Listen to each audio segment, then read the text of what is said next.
Hello and welcome to our project on the science behind composting by Bryn and Eva Carney. So what is composting?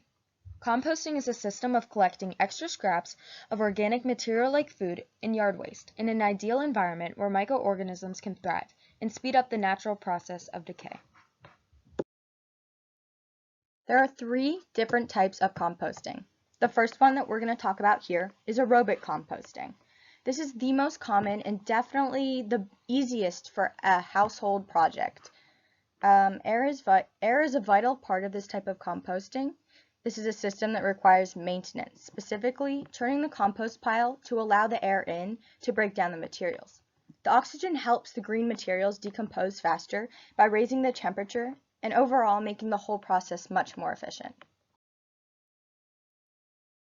The next type is anaerobic composting. This is the process of composting that strictly does not use aeration. It's similar to landfills and ends up emitting a foul smell.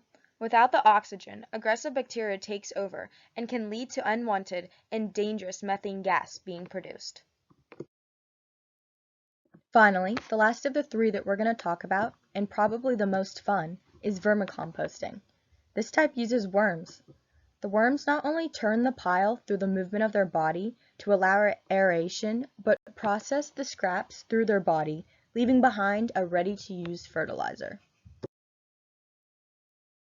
So you may find yourself asking, what can you compost? Well, even the system of composting is a science, a chemical equation that requires different amounts of organic matter to balance and successfully maintain the compost. There are three types of required matter. You have greens, browns, and water. Greens and browns must be a balanced amount in order for it to work.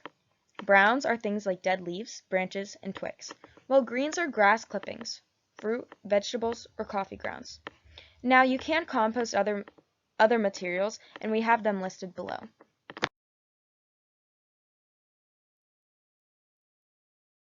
Now, here's what not to compost.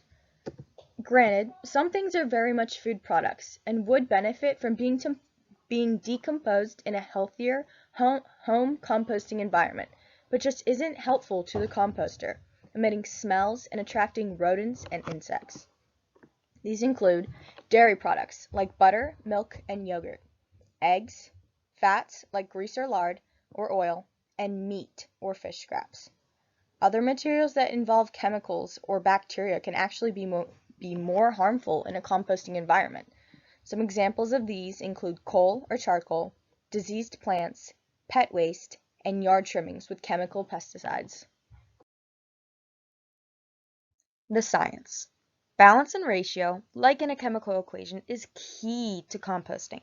A carbon to nitrogen ratio of around 25 up to 30 to 1 is ideal for a fast, successful compost.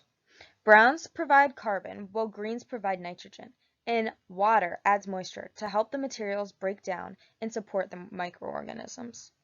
The carbon gives the microbes energy and is released through the process as heat and carbon dioxide. Nitrogen gives the microbes nutrition, which allows them to keep reproducing and growing to continue the process. Microbes break down materials into straight elements in 3 stages. If oxygen is added, the aerobic microbes thrive and will speed up the process. Now, here are the 3 stages we talked about in the last slide. In stage 1 is a couple days into the compost. Mesophilic organisms, which are organisms who enjoy an intermediate environment, start breaking down compounds. Heat is released at this stage, and the temperatures can rise past 104 degrees Fahrenheit. In stage 2, thermophilic microorganisms begin to thrive in the higher temperatures from stage 1. This takeover can last from days to months. These organisms break down the particles into even smaller pieces, and temperatures continue to rise. But don't let them get too high, because super high temperatures can force the good microorganisms out. Stage 3, finally, as the nutrients are being all used up, the temperature drops, and the mesophilic microbes resume their jobs from stage 1.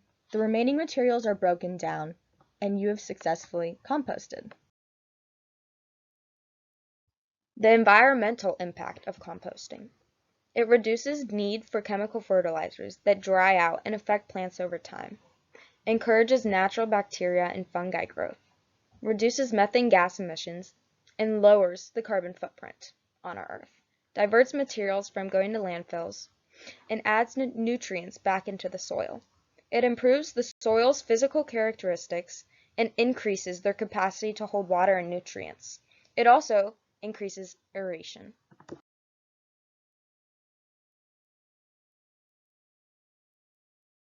Wow, Eva, thanks. With all those benefits, how can I not start composting? If that's what you're saying to yourself right now, then here's what you need to start. You need green and brown materials, green being the nitrogen-rich and brown being the carbon-rich, a container to compost in, like a bucket, a little basket, or even just a hole. Moisture, this enables the bugs and organisms to stay alive, and aeration. As we said, aerobic composting is probably the best option for a household at-home project. And finally, an ideal location where your compost can thrive. Composting is not that hard to do. You can do it in 6 simple steps. First, decide which type of composting method works best for you. Then, you must find an ideal location for your setup. Next, add your kitchen scraps and yard trimmings in alternating layers.